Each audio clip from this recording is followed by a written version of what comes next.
Welcome back to the David Kurten Show here on today's News Talk TNT. And it's lovely to have with me Jayda Fransen. Now, Jayda is the leader of the British Freedom Party and has been active in politics for many, many years. Jayda, welcome to the show. Thank you very much, David. Thanks for having me on. Really good to have you on the show. Now, you are really a freedom fighter in many ways and a patriot and a nationalist as well. And I think we would agree on so much of what's been happening to attack our freedoms over the last 4 years. And where do you see the main threats to our freedom in the nation at the moment? Well, it would just have to be the Zionist-controlled establishment.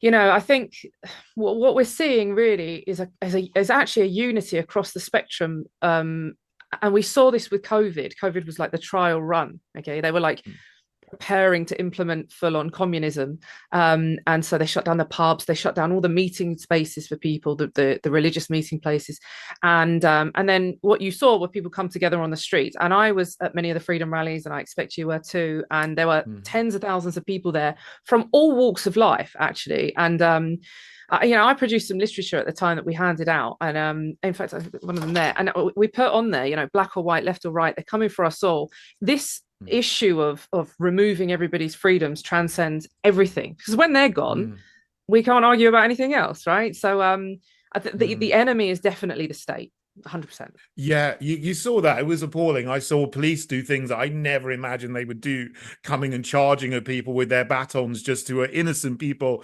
using their freedom of assembly, freedom to protest, freedom to speak. And that was an appalling thing. But you mentioned something there at the beginning, the Zionist-controlled establishment and so on. I've noticed that just in the very recent times, since the events of October the 7th in Israel, there's been a split in what you might call the right wing. And I've noticed, and it's been quite disturbing, that a lot of people that were, we fought for Brexit together, we're proud of our nation, we fought against wokery and for free speech, are suddenly against the freedom of speech of people just simply for calling for a ceasefire to stop innocent women and children being killed in Gaza. And, I've been called all kinds of names down the years, but now I'm being called a Hamas supporting terrorist sympathizer just for supporting a ceasefire. I mean, have you noticed a similar thing?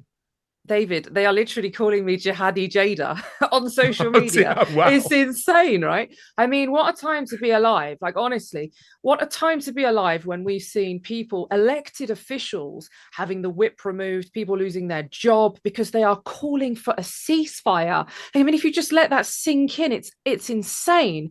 But we've definitely seen this is not a kind of isolated incident that's made this split. This has been a concerted effort over a decade to completely bastardize the right wing, to destroy the right wing, and to push to the forefront of that this liberal agenda, which is all pushed by the Zionist lobby. And now you have people that are calling. There are different kind of degrees of this, I guess, but there are some of us who I would say are probably more switched on to the Zionist threat than others.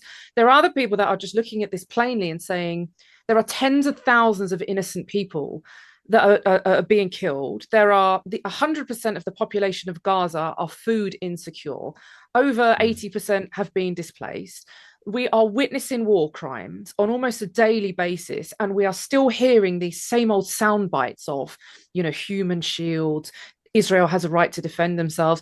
This is absolute. I mean, this is a modern day Holocaust. And if there's one thing that I think COVID touched on, and this has really been very useful to decide, is there's a defining line now as to who in the so-called right wing, and I begrudge that being lumped in with that, because these people are not my people. There's a very clear line in sand being drawn as to who's on the right side of history and who's on the wrong side, and those who are cheering for the genocide of people because they follow a different religion. And I've been outspoken against Islam for many years, right? Anyone who knows me would know me for doing that. But I'm a Christian. I do not support the genocide of a people in their homeland. And so I think it has been very shocking and disturbing for me, especially to see people that have supported me for like a decade. They're disappointed that I'm not cheerleading for the death of innocent Muslims. And they're not just Muslims in Palestine, right? There's Christians. I mean, it's just, so I never thought I'd see this.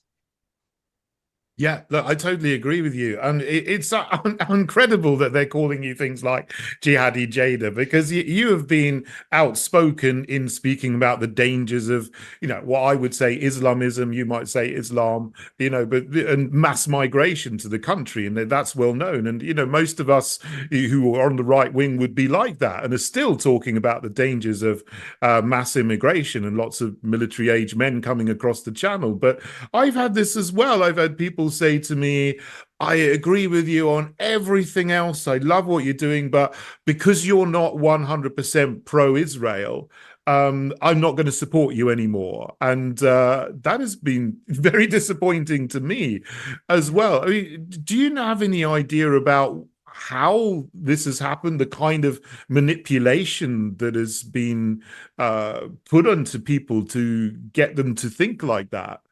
Yeah, I mean, I witnessed it in real time. And unfortunately, there was a time when I wasn't really aware of the driving force of the issues that we're experiencing in the UK. And I've said this before on another TNT show. We must be humble. We weren't all born with this knowledge, but we have to open our eyes and look at what's really fueling this and what's really been pushing this. And we use sound bites like we're being invaded, but actually we're not being invaded. There are 1.4 million visas, which can bring in up to 12 people per visa. Granted, last year, the year before, it was 1.2 million. And so this isn't an invasion. These people are being welcomed in by our government. So we have to be careful about the language we use, not because I support immigration, but because it's the government that's doing this. And so, but I saw this in real time, and it took me a little while, I have to say, to fully understand who was behind the Islamification of the UK, the expansion of Islam in the UK, the appeasement, because it's the fastest growing religion in the United Kingdom, and that really concerns me, especially as a Christian. But what I saw, what I witnessed in real time, was these absolute efforts made by these different groups, Zionist groups, to infiltrate the movement. And the figurehead for many, many years was Tommy Robinson. And I saw at lots of these rallies, even at some of the rallies that I arranged, people were turning up with Israel flags. People were turning up with LGBT flags. These have never been common values that are shared by British right-wing conservatives, never. But over about a decade, or a bit more than that, the whole of the right wing was just reshaped. And so basically, we are in a situation where, because people were being paid vast sums of money by these Zionist groups, they have managed to shape the right wing into something that resembles, we don't like Islam, and therefore we don't like anything that Islam doesn't like. And so if Islam doesn't like LGBT, they like it. If it doesn't like Israel, then they'll support it. And it's probably the absolute worst thing that could have happened to the patriotic movement, because they've almost lost sight of who we are. This is fueled by hatred. I always say, I didn't coin this phrase, right? But I repeat this, and I'm probably going to mess it up. Somebody put this far more eloquently than I'm about to. But we don't lock our front doors at night because we hate the people on the outside. It's because we love the people on the inside. And true nationalism really is born out of a love for one's nation and one's people. It is not driven by hatred. That's not real nationalism. So I think we're seeing who's taking the shekel and who's at it, and who's just driven by hatred. Yeah, you can see that. I love that phrase. That's a really good phrase. I never heard that before. It's fantastic. I think I might put that up somewhere. I stole it from someone. Okay, I would quote you and give you the credit for it. But yeah, I mean, it's the idea that the enemy of my enemy is my friend, when actually the enemy of my enemy might still be my enemy and is not necessarily our friend. And we need to know who we are before we know who our enemy is. This is Sun Tzu, isn't it? Know yourself, know your enemy, and then try to win a battle by without firing a shot. And it's easy to know who your enemy is, but if you don't know who you are and who you are, as a British person, as an English person, or as a Christian, and understand that we have a Christian heritage, and without the Christian foundations, we're nothing, because that's all going to be eroded away, and then we're not going to have anything. And you mentioned there, people in the right wing supporting LGBT LGBT because Muslims don't like LGBT lifestyles. But to me, that seems absolutely crazy because, you know, the degeneracy that comes with this movement, pride marches, and then the sexualization of children and so on. I mean, if you know who you are and you're focused on that and building your own nation and passing on good values to your children, that would be something that it wouldn't even cross your mind to support. No. So that is that's a And very, very and strange Christians thing. don't support it, right? It's in the Christian scriptures that these practices are forbidden. This is not an Mm, exclusively Islamic culture. mm, This is as you say, it's the erosion of our culture, our heritage, our traditions, and we see it at mm, every single given angle. But mm, it isn't the people that are coming into the nation that are actually facilitating that. They're welcoming it, I'm sure, mm, because if you come to a nation and they say, actually, we're going to just support your religious beliefs contrary to our own, and we're going to prop them up, who's going to argue with that? But it's the mm. government that are driving this, and it's an agenda. It's not coincidence. It's an agenda. Yeah, indeed. I mean, you also speak out about this, and you know, something I'm very concerned about is what is going into schools and the dreadful things that are trying to confuse our children, sexualize our children, degenerate them from a very, very young age. I mean, do you see that? You know, you're over in Northern Ireland, and maybe there's less of it in Northern Ireland, but they're trying to bring it in as well there. Have you noticed? More of this coming in over the last 10 years or so? Oh, definitely. So Mm, Northern Ireland, thankfully, is behind on many of these issues like mass immigration and the mm, LGBT, but it's all creeping in. There will be nowhere to hide. I mean, even if you look further afield, you look throughout Europe. Poland mm, is a great example. Poland was like the last Christian stronghold. Poland was the mm, last nation where the unborn were safe because abortion, killing one's child in the womb, wasn't mm, legal. And in fact, Northern Ireland, up until recently, abortion wasn't legal until Westminster just imposed this legislation, and it's now the mm. most severe legislation in the whole of the. I mean, we're talking about abortion up until the point of birth for the most minor defects. Wow. So again, like the people of Northern Ireland weren't given a choice on that. But these are all agendas being pushed by the establishment, and you cannot hide from them. And if you don't resist them, which again, like it goes back to the Islamic community were outside the schools resisting the LGBT agenda being taught to their Mm, children. Why weren't Christians doing that?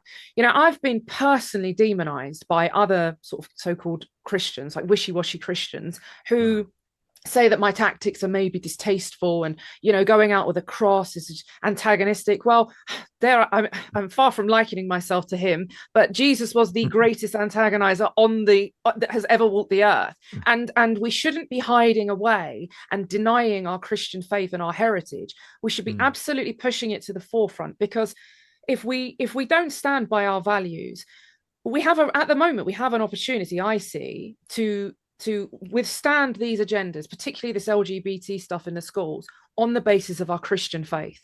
But if we neglect our Christian faith, then we are just diminishing our argument in an ever, secular growing society. mm, So none of the rejection of our culture makes sense. But like you say, we don't know who we are anymore. We've had the mm. education system was changed in the 80s to strip out anything that resembled British patriotism.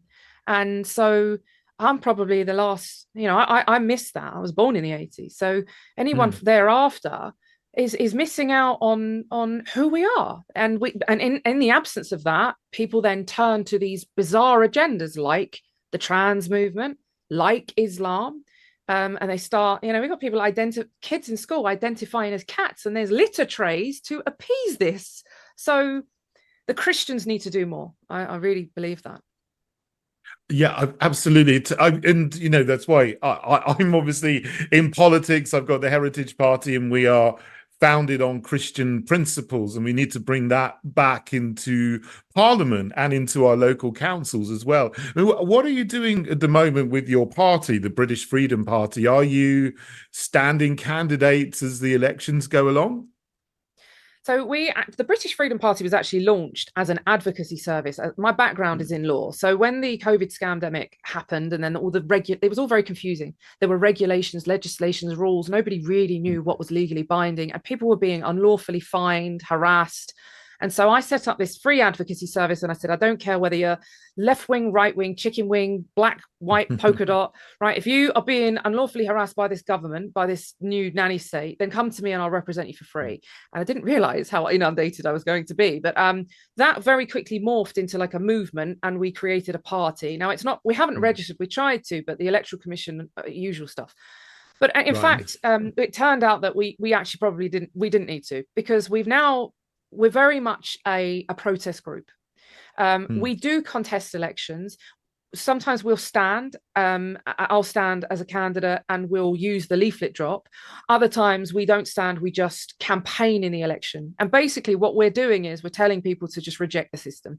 We absolutely believe that, and we've seen evidence of this, that this battle cannot be won at the ballot box. It just can't. We've seen that. And because we don't have community cohesion, I know that George Galloway has just broken the mold, but that's only because the Muslim community have community cohesion. And there are lots of people whinging about the postal vote being used, but frankly, if we could use that to our advantage, if we had community cohesion, like we've got in Northern Ireland, that would work.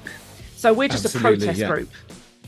Yeah, well, you're doing great. You're doing a fantastic work, and you're raising awareness of things that people need to be aware of. And also, I think you're very brave and very, very courageous to take a stand on Christian values and to speak out for that, because that's what we really need people to get behind and stand on again to restore our nation. Anyway, Jayda, thank you so much for joining me. It's been really great to talk to you. Thank you. This is today. Yeah, thank you, Jayda. This is today's News Talk TNT.